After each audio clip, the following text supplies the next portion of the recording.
இந்த வீடியோவில் counter top organisation தான் பார்க்க போகிறோம். ஏற்கனவே ஒட்டியிருந்த ஸ்டிக்கர் வந்து பிஞ்சிடுச்சு. இப்போ மாற்றி ஸ்டிக்கர் ஒட்டணும். அதுக்கு வந்து ஸ்டிக்கர்லாம் பிக்கணும் அப்படின்னாக்கா கேஸ் அடுப்பை முதல்ல எடுக்கணும் இல்லையா. அடுப்பை வந்து ரெகுலேட்டர்லேருந்து கழட்டுறதுக்கு அந்த ஒயர் ரொம்பவே ரஃப்பாக இருந்ததுனால கொஞ்சமாக வெந்நீர் ஊற்றி அதில் வந்து அந்த ரெகுலேட்டரை முக்கணும் அப்படின்னாக்கா கொஞ்சம் லூஸ் கொடுக்கும். உடனே ஒயரை கழட்டிடலாம். அப்படியே அடுப்பை கழட்டி வச்சாச்சு. சைடில் வச்சுருக்க ஸ்டீல் ஸ்டாண்டில் வச்சுருக்கிற பாத்திரம், இந்த மசாலா ஸ்பைசஸ்லாம் வச்சுருக்கிறதெல்லாம் எடுத்துகிட்டு அதுக்கப்புறம் அந்த இடத்தையும் நம்ம க்ளீன் பண்ணணும். இப்போது அந்த ஸ்டாண்டெலாம் கிளியர் பண்ணுறப்ப தான் தெரியுது நான் எவ்வளோ ஜாமான் வச்சுருக்கேன் அப்படிங்கிறது. இருந்தாலும் நமக்கு ஒவ்வொன்றும் அவசியம் தானே. ஒவ்வொரு ஸ்பைசஸும் நம்ம வந்து சேர்த்தும் அரைச்சி வச்சுக்கிறோம், தனித்தனியாகவும் அரைச்சி வச்சுக்கிட்டா தான் நமக்கு வந்து ஒவ்வொரு டிஷ்ஷும் செய்கிறப்ப நமக்கு கரெக்டாக இருக்குது. ஆனாலும் எடுத்து வைக்கிறப்ப ரொம்ப அலுப்பாக தான் இருந்தது. இருந்தாலும் நமக்கு வேலை ஆகணும்ல, அப்படியே ஒன்று ஒன்றா எடுத்து வச்சாச்சு. இப்போ ஸ்டீல் ஸ்டாண்ட் எல்லாத்தையும் கிளியர் பண்ணியாச்சு.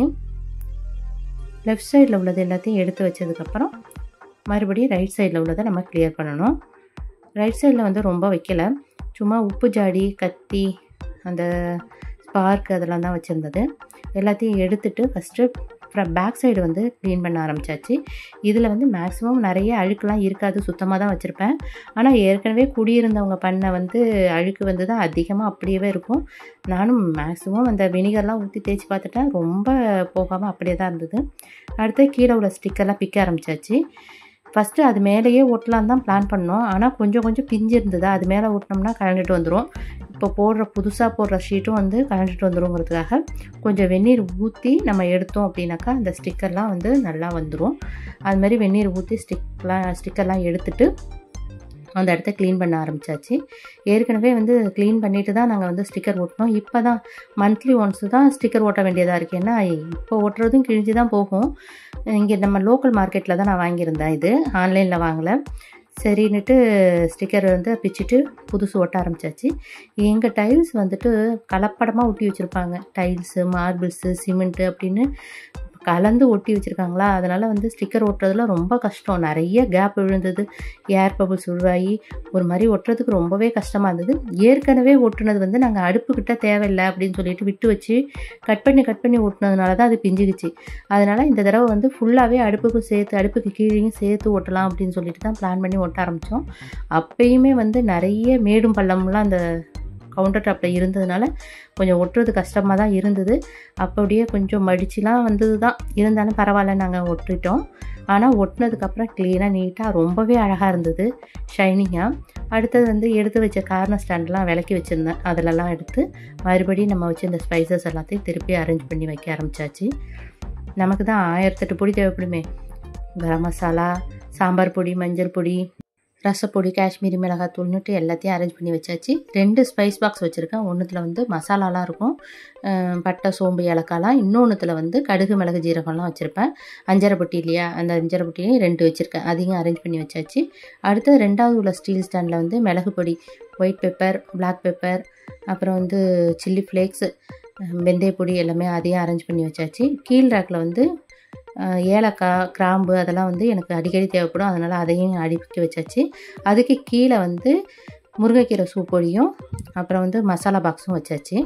இந்த ரைட் சைடில் உள்ள வந்து இந்த ரோலிங் ஸ்டாண்ட் வந்து சிலிண்டரோடது. எங்களுக்கு சிலிண்டர் வந்து அடியில் வந்து மண் தான் இருக்கும், அதனால் அதில் வைக்க முடியாது. அதனால் நான் வந்து இப்படி யூஸ் பண்ணிக்கிட்டேன். இதில் வந்து உப்பு ஜாடி தான் மெயினாக, கல் உப்பு, சால்ட்டு கொட்டி வச்சுருப்பேன். அடுத்தது வந்து இன்னொரு ஜாடியில் வந்து ஊறுகாவும், இன்னொன்றுல வந்து நெய்யும் வச்சுருப்பேன். இடையில ஒரு மணி பிளான்ட் வச்சு டெக்கரேஷன் பண்ணியாச்சு. உப்பு ஜாடி இல்லாமல் விலகி வச்சுருந்ததுனால அதுலேயும் நான் வந்து உப்பை கொட்டி வச்சுட்டு 4 மிளகு போட்டால் அது என்னமோ லக்ஷ்மிக்கு ரொம்ப பிடிச்சது அப்படின்னு சொன்னாங்க. அது இல்லாமல் கட்டி தட்டாது உப்புலாம் அப்படிங்கிறதுனால அதுலேயும் மிளகு போட்டாச்சு. சால்ட்டு வந்து நான் எப்போதுமே முருகன் சால்ட்டு தான் வாங்குவேன், அது வந்து வீட்டிலேயே அரைச்சா மாதிரி இருக்கும். அதனால் வந்து அதே வாங்கிட்டு அதுலேயும் உப்பு போட்டு வச்சு மூடி வச்சாச்சு. நெய்யில் வந்து நெய் ஜாடியில் நெய்யும் ஃபில் பண்ணி வச்சாச்சு. இது வந்து எண்ணெய் ரேக் வந்து கீழே வந்து நொடிச்சிக்கிட்டு இருக்கக்கூடாது அப்படிங்கிறதுக்காக ஒரு கட்டர் போர்டு வச்சுருந்தேன்னா அதையும் எடுத்து வச்சாச்சு. அது யூஸ் ஆகலை, அதனால் இதுக்கு யூஸ் பண்ணிட்டேன். கல்லெண்ணெய், நல்லெண்ணெய், ஆலிவ் ஆயில், தேங்காய் எண்ணெய் பாட்டில் விளக்கி வச்சதுனால அதில் ஃபில் பண்ணணும். அடுத்தது சின்ன பாட்டிலெலாம் வச்சு அதுலேயும் ஒரு ஃப்ளவர் வாஷ் வச்சாச்சு. ஜீனி அடிக்கடி எடுப்பங்கிறதுக்காக அதை மேலே வச்சுட்டேன். கீழ் ரேக்கில் வந்து ஒரு டைல்ஸ் வாசலில் கிடந்தது இல்லையா, அதை எடுத்து போட்டு இந்த தாளிக்கிற எண்ணெய், மிளகா பொடிக்கெலாம் வைக்கிற எண்ணெயெல்லாம் வச்சாச்சு. மேலே வந்து இந்த 3 ரேக்கில் வந்துட்டு ஒரு ரேக் வந்து நான் வந்து இதுக்கு மேலே வச்சுருந்தேன், சிங்க்குக்கு மேலே வச்சுருந்தேன். அந்த இடத்துல வந்து கரண்ட் விழுந்துருச்சு. சரி அதை இங்கேயே தூக்கி வச்சுருவோம் அப்படின்னு சொல்லிட்டு க்ளீன் பண்ணிவிட்டு அதில் ஒட்ட ஆரம்பிச்சாச்சு. நானும் பையனும் தான் ஒட்டினோம். இது வந்து 2ம் ஏற்கனவே ஃபஸ்ட்டே ஒட்டினேன். அது இது வரைக்கும் கரண்ட் விழல. ஆனால் வந்து சிங்குக்கு மேலே வச்சுருந்தது தண்ணி பட்டு கீழே விழுந்துருச்சு. அதனால சரி அதையும் தூக்கி இங்கேயே ஒட்டி வச்சா அழகாக இருக்கும்னு சொல்லிட்டு நானும் பையனும் சேர்ந்து இந்த இடத்துட்ட அந்த ரேக்கை ஒட்டி வச்சாச்சு. ரொம்ப ஹெவியான ஐட்டம்லாம் வைக்க முடியாது. லைட்டாக ஒரு பிளாஸ்டிக் டப்பா தான் வைக்க முடியும். சும்மா இப்போ இதுக்காக டெக்கரேஷனுக்காக வச்சு பார்க்கணும் அப்படிங்கிறதுக்காக ஒரு 3 கிளாஸ் பாட்டில் வச்சுருந்தேன். ஆனால் அதை வந்து பர்மனெண்ட்டாக இங்கெல்லாம் வச்சுருக்க மாட்டேன். ஏன்னா கிளாஸ் பாட்டிலோடு விழுந்ததுன்னா கிளாஸ் பாட்டிலும் போயிடும், அடுப்பும் போயிடும். அதனால் வந்துட்டு சும்மா லைட் வெயிட்டில் ஏதாவது தான் வைக்கணும். சரின்ட்டு இப்போ 3 கிளாஸ் பாட்டில் வச்சு சும்மா பார்க்குறதுக்காக அழகுக்காக வச்சாச்சு. ஸோ பின்னாடி ஆனால் வச்சதுக்கப்புறம் ரொம்பவே அழகாக இருந்தது. கிச்சனே ரொம்ப அழகாக இருக்கிற மாதிரி இருந்தது. ஆனால் இந்த வீடியோ போஸ்ட் பண்ணுறதுக்குள்ளேயே எனக்கு ஸ்டிக்கர் வந்து மறுபடியும் கிழிய ஆரம்பிச்சிச்சு. மறுபடியும் நெக்ஸ்ட் மந்த் வந்து ஃபஸ்ட்லேருந்து மறுபடியும் ஒட்டணும் போல இருக்குது. ஏன்னா ஈவனாக இல்லை, அந்த கவுண்டர் டாப் வந்து ஒரே மாதிரி ஷேப்பாக இல்லை, மேடும் பள்ளமாக இருக்கிறதுனால காற்று பூந்து அந்த ஸ்டிக்கர்லாம் கிழிய ஆரம்பிச்சிச்சு. மறுபடியும் ஓட்டணும். பரவாயில்ல, இதுவும் நல்லது. கலராக நம்ம வாங்கி ஒட்டிக்கிட்டே இருக்கலாம்ல. கவுண்டர் டாப் கலராக நம்ம மெயின்டைன் பண்ணிகிட்டு இருக்கலாம். இந்த வீடியோ பிடிச்சிருந்ததுன்னா லைக் பண்ணுங்கள், ஷேர் பண்ணுங்கள், கமெண்ட் பண்ணுங்கள், சப்ஸ்கிரைப் பண்ணுங்கள். தேங்க்ஸ் ஃபார் வாட்சிங்.